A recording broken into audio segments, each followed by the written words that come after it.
Every spring, the hills above Grand Traverse Bay disappear beneath a tide of white. Millions of cherry blossoms open at once, turning the ridges into drifts of snow that will not melt.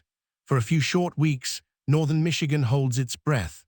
This is the country that called itself the cherry capital of the world. The story begins with a Presbyterian missionary named Peter Doherty, who planted the first orchards on the Old Mission Peninsula in the 1850s. Locals warned him the winters would kill anything so tender, but the Great Lake had a secret. It warmed the air in autumn and cooled it in spring, protecting the fragile buds. The cherries not only survived, they flourished. By the turn of the century, the peninsula's microclimate had proven itself. Farmers pulled up other crops and gave themselves over to fruit. Montmorency cherries, tart, ruby red, destined for pies, spread across the sandy hills in tidy rows. What had once been a gamble was becoming a kingdom. The harvest was punishing work. Whole families, and later thousands of migrant laborers, moved through the trees with buckets and ladders, plucking fruit before it split in the rain. The cherries were fragile things, easily bruised, ripening all at once. A single warm week could summon the entire town into the orchards. And when the crop came in, the community wanted to celebrate. In 1925, the town held its first blessing of the blossoms, a solemn ceremony asking for a bountiful season. Ministers stood among the flowering trees while farmers bowed their heads. Faith and agriculture, in those years, were nearly the same thing. The blessing grew into something grander, the National Cherry Festival.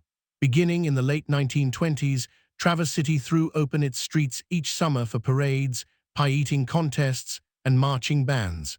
The whole region gathered to honor the fruit that fed it, and at the center of the festivity stood a young woman wearing a crown.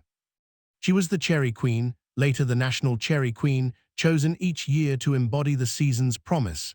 She rode atop flower-draped floats and waved to crowds lining Front Street. She traveled to distant cities as an ambassador, carrying baskets of Michigan cherries to governors and, on occasion, to presidents. For a farm girl from the north, it was a taste of another life. In the black and white photographs that survive, the queens look impossibly poised. White gloves, sashes, hair set in careful waves. They smile from convertibles and podiums, from orchards in full bloom. There is something both radiant and fragile about them, as if the camera knew the moment could not last. To be crowned was to become, briefly, the face of an entire way of life. The queens spoke of hometown pride and hard work, of the dignity of the land. Their reign lasted a single season, like the blossoms themselves, dazzling and then gone. Each summer a new young woman inherited the crown, and the cycle began again. But even at its height, the kingdom was changing.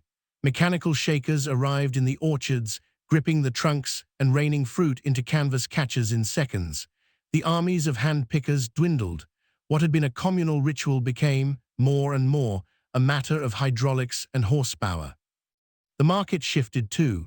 Cheaper fruit came from overseas and from other states. Prices sagged, and some families who had farmed the same rows for generations sold their land. Where cherry trees once stood, vineyards and vacation homes began to rise, drawn by the same beautiful hills and the same blue water. The weather, always the region's quiet partner, grew less reliable. A warm March could coax the buds open early, only for a late frost to kill them overnight. In some seasons, growers watched nearly their whole crop vanish in a single cold night. The lake's ancient protection no longer felt like a certainty. And yet the festival endures. Every July, Traverse City still fills with visitors, the parades still roll, and a cherry queen is still crowned beneath the summer sun. The pageantry has softened into nostalgia, a link to the days when cherries were king and the whole town smelled of blossom and pie. The old queens are grandmothers now, keepers of scrapbooks and pressed corsages. They remember the weight of the crown, the roar of the crowd, the particular light of a June morning in the orchards.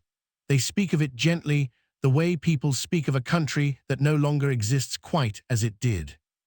Drive the Old Mission Peninsula today and you will still find the trees. In spring, they still bloom white against the water, indifferent to markets and machines and the passage of years. The petals fall as they always have, drifting over the grass where the pickers once stood. a kingdom of blossom, returning as if it had never gone.